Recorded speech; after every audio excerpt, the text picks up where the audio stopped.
নমস্কার, কেমন আছেন? স্বাদের গল্পে আপনাদের স্বাগত জানাই।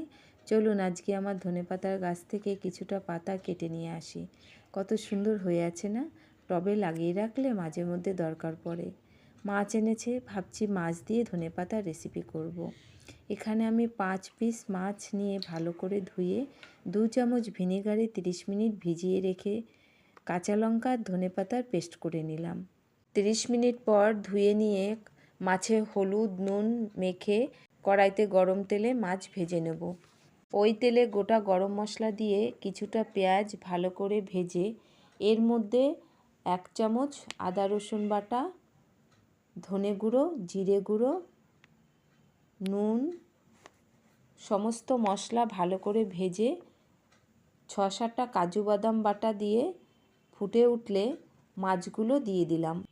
এরপর কাঁচা লঙ্কা ধনেপাতার পেস্টটা দিয়ে ভালো করে মিশিয়ে নেব।